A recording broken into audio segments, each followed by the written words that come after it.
Prvi plodovi koji dolaze na red za berbu i koji nas prvi razvesele u našem vrtu su plodovi tikvica. Ipak, mnogi vrtlari se razočaraju kada vide baš te male tikvice i iako izgledaju zdravo, one kreću žutiti i trunuti još dok su male. Uzrok nije bolest niti manjak vode, već nedostatak oprašivanja. Naime, tikvice su biljke koje razvijaju muške i ženske cvjetove odvojeno i za formiranje ploda neophodno je da polen iz muškog cvijeta stigne do ženskog. U prirodi to rade pčele i drugi oprašivači, ali u vlažnim, hladnim ili prevrućim danima oni često izostanu. Tada biljka razvije cvijet, ali bez oplodnje plod počinje da vene i propada.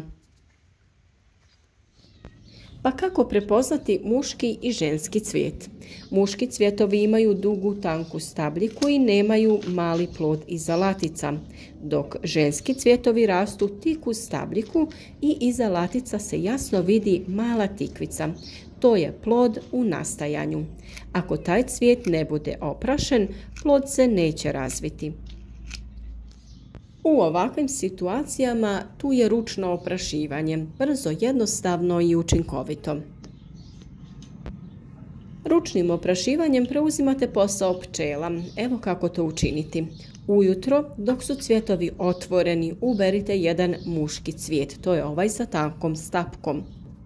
Pažljivo uklonite latice da ostane samo prašnik sa polenom. Prislonite prašnik tog muškog cvijeta na tučak ženskog, kao da bojate unutar cvijeta.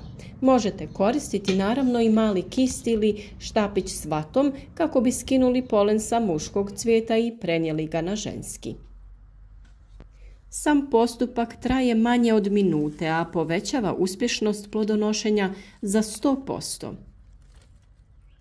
Ukoliko ne želite da se vaše tikvice koje su različitih sorti međusobno opraše, tada nakon oprašivanja cvjetove jednostavno zatvorite i zavežite sa nekom trakicom ili koncem.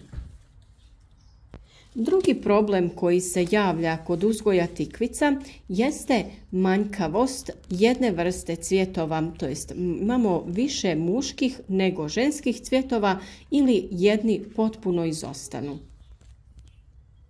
Naime, na početku rasta biljka često razvija samo muške cvjetove. To je normalno, biljka vježba prije nego krene s plodovima.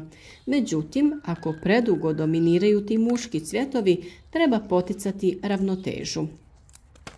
Prvo što ne treba raditi jeste da ne pretjerujete sa dušičnim gnojivima, jer ona potiču rast lišća, ali ne i cvjetanje. Dodajte domaće tekuće gnojivo od gaveza ili kore banane koje je bogato kalijem i potiče cvjetanje.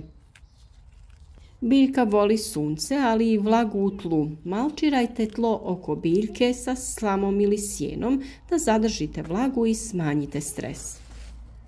Ukoliko su se razvili veliki listovi, pogotovo oni donji pri tlu, tada ih uklonite kako bi potaknuli razvoj cvjetova. Kod lozastih sorti tikvica koje rastu u dužinu, a ne na jednom dijelu, možete odrezati vrh kako bi krenuo razvoj zaperaka na kojima će se razvijati više ženskih cvjetova. Ukoliko imate ovaj problem i plodovi tikvica vam stalno propadaju, ne čekajte čudo iz prirode. Uzmite stvar u svoje ruke. Ručno oprašivanje nije samo korisno, već vam daje kontrolu nad vašim urodom.